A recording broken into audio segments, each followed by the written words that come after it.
Iron man बनण्यासाठी काय करावं लागतं? आयर्न मॅन हा एक ट्रायथलॉन कोर्स आहे, स्पोर्ट्स ज्याला म्हणतात. त्यात 3 खेळांचा समावेश असतो: पोहणे, सायकलिंग करणे, रनिंग. 3.8 किलोमीटर समुद्रात किंवा ओपन वॉटरमध्ये स्विमिंग करणे, त्यानंतर 180 किलोमीटर सायकलिंग आणि 180 आणि त्यानंतर 42 किलोमीटर रनिंग. आता ऐकलं असेल की नितीन घोरपडे हे आयर्न मॅन झाले. किती वेळा आयर्न मॅन तुम्ही कंप्लीट केलं? आय डिड 4 टाइम, 4 वेळेस. 4 वेळेला केलं. आता जेवढ्या टाळ्या पडल्यात ना त्याच्या चौपट टाळ्या पुढच्या उत्तरानंतर मिळतील. आयर्न मॅन बनण्यासाठी काय करावं लागतं? आयर्न मॅन हा एक ट्रायथलॉन कोर्स आहे, स्पोर्ट्स ज्याला म्हणतात. त्यात 3 खेळांचा समावेश असतो: पोहणे, सायकलिंग करणे, रनिंग.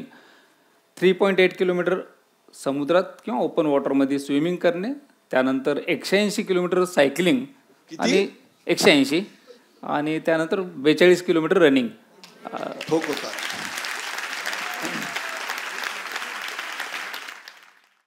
हे सगळं तुम्ही इतक्या सहज सांगताय की जणू काही पर्वतीला चढून उतरून खाली आल्यानंतर वाटावं इतकं सोपं वाटावं हे. पण निश्चितच हे सोपं नव्हतं. आणि विशेषतः ज्या प्रकारचं खडतर बालपण तुमचं गेलं, त्या बालपणानंतर माणसं कडवट बनतात, अंतर्मुख होतात, समाजाविषयी एक प्रकारचा मनामध्ये पूर्वग्रह दूषित बनतात. परंतु आजूबाजूला सगळंच प्रतिकूल असताना तुम्ही मात्र सतत पॉझिटिव्ह राहिलात. काय सांगाल आपल्या बालपणाबद्दल? छानच गेलं म्हणाल. बालपण माझं छान होतं. काय होतं मी माझ्याबद्दलच बोलेल. माझे सर्व अनुभव मी माझेच सांगेल. मला कुणाचं नाव घेऊन सांगण्याचं हक्क नाही बनत. जेव्हा मी चांगले दिवस जगायला लागलो ना तेव्हा मला माझ्या वाईट दिवसाबद्दल वाईट वाटणं सुरू झालं. अशातला भाग आहे. तेव्हा जेव्हा माझं बालपण वाईट होतं ना तेव्हा मला काही वाईट वाटलं नाही, कारण ते तसंच होतं. एरंडवना ही जागा सगळ्यात लाईफमधलं एक परत मी ते म्हणेल की जेव्हा वाईट होऊन गेलेलं असतं ना त्याचं नंतर वाईट वाटतं जेव्हा लोकांना कळतं.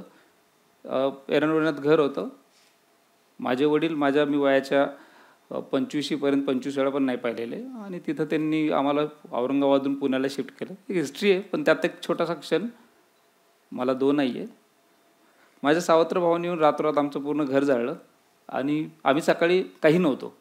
हाच तो एरंडवना. मला येताना खूप आतून फिलिंग येत होतं की मी 7वीत असताना हे सगळं झालेलं आणि काही नाही, सगळं जळताना बघितलं. सगळं माझ्या आजीने फक्त एक म्हणली होती, अबे हे होणारच होतं, जे काही तुझ्या आईने निवडलं त्यानंतर हे होणार होतं, पण ह्यात घाबरायचं नसतं, हे चालत राहायचं, काय होत नाही. त्यांनी त्याचं केलं, तू त्याचं केलं, तू असतं तर तू यापेक्षा जास्त केलं असतं. संपलं. त्या दिवशी एक कळलं की जे करू ना आपण, जे करू त्याचं रिफ्लेक्शन होतं. माझ्या मागच्यांनी केलं ते आता झाले. माझी आजी माझी टीचर होती. माझं सगळं काही तिने केलं. मला त्रास नाही झाला कधी. राजकारणातील प्रत्येक अचूक बातमीचे सर्वात आधी अपडेट्स मिळवण्यासाठी सरकारनामाच्या सर्व सोशल मीडिया प्लॅटफॉर्मला लाईक, फॉलो आणि सबस्क्राईब करा. तसंच सर्व नोटिफिकेशनसाठी बेल आयकॉन प्रेस करायला विसरू नका.